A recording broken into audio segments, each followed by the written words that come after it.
Ladies and gentlemen, I'm delighted to welcome John Prout. Now, John, as you may know, is the chairman of the Marlow Santa's Fun Run Organising Committee.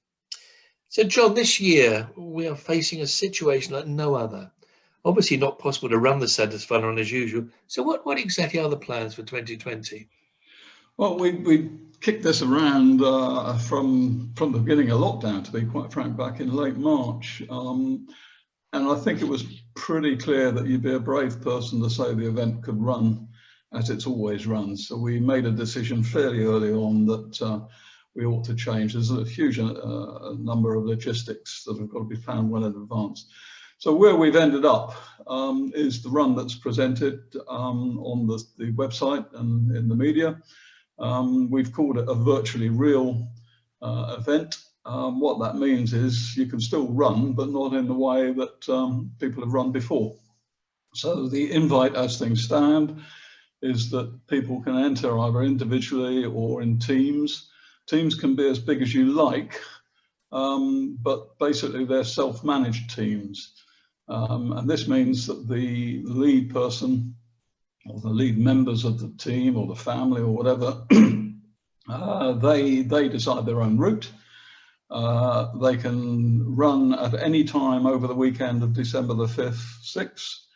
And as things stand at the moment with the COVID restrictions, they would have to run in bubbles of no more than 6 people, which means that, say if there were 12 people, be 2 groups of 6, they'd have to be very well spaced, both in terms of distance and also time of start. So we'd be recommending, for instance, that there's a 3 or 4 minute gap between the 2 bubbles setting off in that instance. So that's basically the event.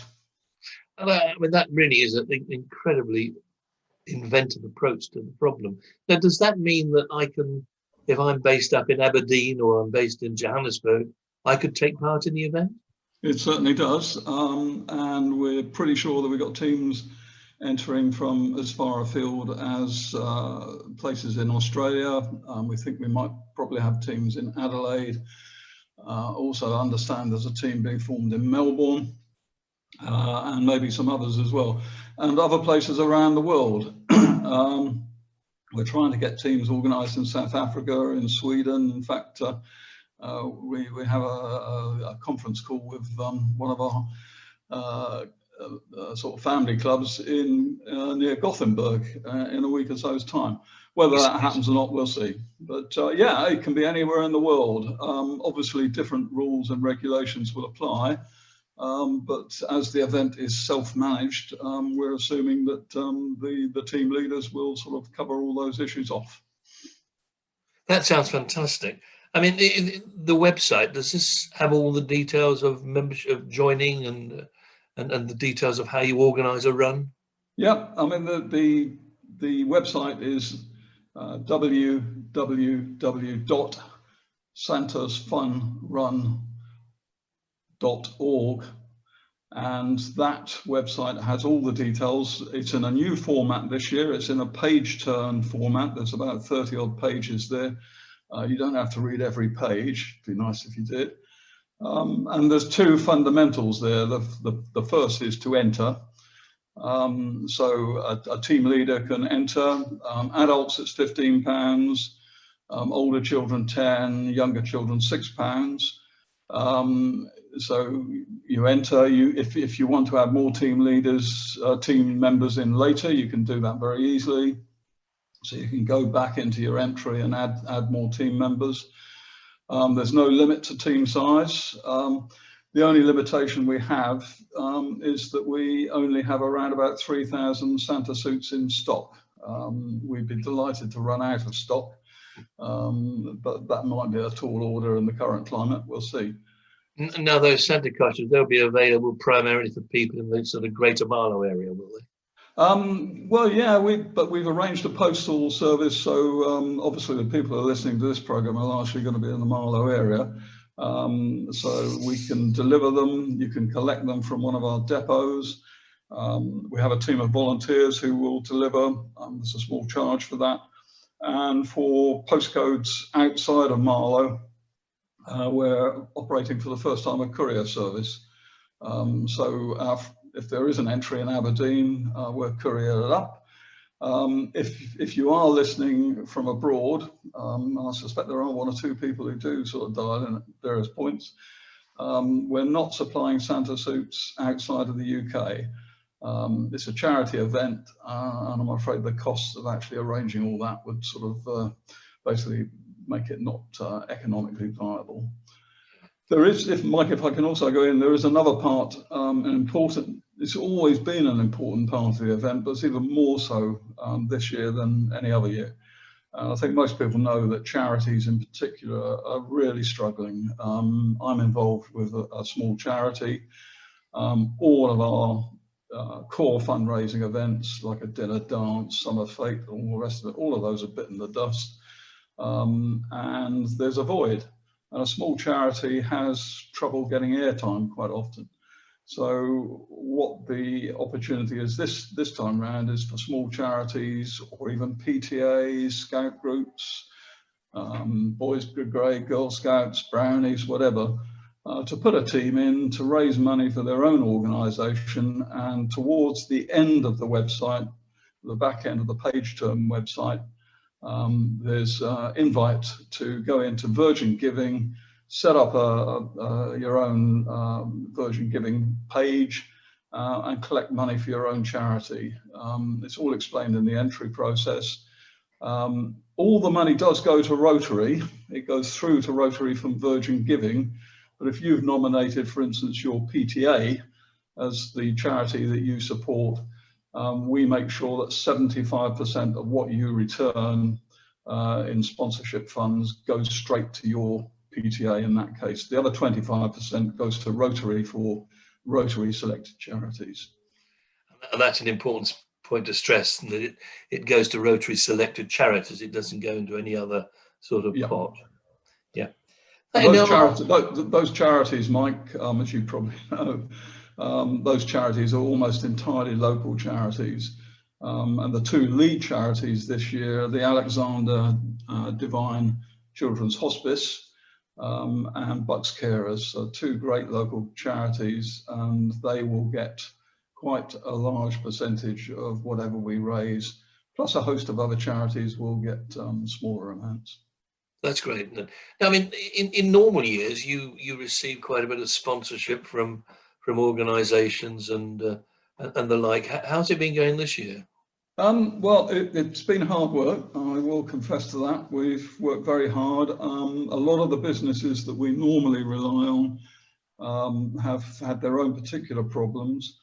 So what I would say in terms of numbers of companies supporting us, it's been harder work. In fact, there are less numbers, but the surprise is the actual amount of money that we've raised through sponsorship is a record. It's the highest we've ever received. And if they all pay their invoices, which I'm sure they will, the sponsors and advertisers will bring in well over £8,000, which is fantastic. We've never gone over £8,000 before. That is great news, isn't it? It really is good news. Sorry, Mike, can I just do a very special plug? I don't like to sort of lead on these things, but two organisations in particular have been incredibly helpful. The first is the Shanley Foundation. That's the charitable trust of Shanley Homes. They're our lead sponsor and have been absolutely fantastic. And the other sponsor who have really stood by us financially is Allergan. It's a local pharmaceutical company which is now part of the AbbVie group, and they're in the process of launching their rebranded organization. And in the program for the event there is a page that actually features the advert promoting their rebranded business. Oh, that's fantastic. Yeah, well done. Now, are there going to be any prizes? I mean, traditionally we award people with little plaques and medals and things. Will there be any cash prizes? I'm afraid there won't be any medals this year. It just makes it really difficult, and we wouldn't know whether people have completed 500 meters or 5,000 meters. So the logistics make it impossible. So what we've replaced it with, and this is with the generous help of our lead sponsors, is we've allocated up to £5,000 in awards to charities. And there's about, I think there's 9 different prizes here in 3 categories. So if I can just maybe take up a few moments to sort of talk this through. The 3 categories are best sponsor. So the team and the individual that raise the most amount of money will get a significant sum that they can donate to their favourite charity, and it will be £1,000. There will be a runner-up prize in there as well. So that's money that if you're raising money as you know, through Virgin Giving for a charity, say it was a local hospice or something like that, and you are basically the best team in terms of average funds raised, you can also get another £1,000 topped up to that charity through this prize award. That's the first category. The second category is for teams or individuals indeed running away from Marlow. So our criteria for away from Marlow is anywhere that is 30 miles outside of, away from the town centre. We won't measure it with a tape, but it'll be there or thereabouts. And there's a prize for the team in the UK that is furthest away from Marlow, and a prize for a team in the world that's furthest away. We're not going to say it is the team that's furthest away. You'll just go into a draw and we'll pick out the lucky winner, and it'll be £500 for the charity of choice. And then finally, highly important, I think, in a virtual event is we're encouraging people to put in photos and videos of themselves, their teams, their children, their dogs, Lord knows what else, running. And there's various prizes. It's all on the website, but there's various prizes there for things like best overall photo or video, the most colourful one, most amusing one, best pet, best children, that sort of thing. And again, it's prizes that you can allocate to your own chosen charity. Well, that's fantastic. I mean, it really has been thought through well, John. I'm very, very impressed. Now, just as a reminder to people, the website is? It's www.santasfunrun, all one word, .org. And the weekend is the? And it's the Saturday and the Sunday of December the 5th and 6th. I should make one point. Because of the logistics, we've always been able to accept entries right up until the wire, because people could come to Higginson Park and collect their Santa suits. It's just not possible this year.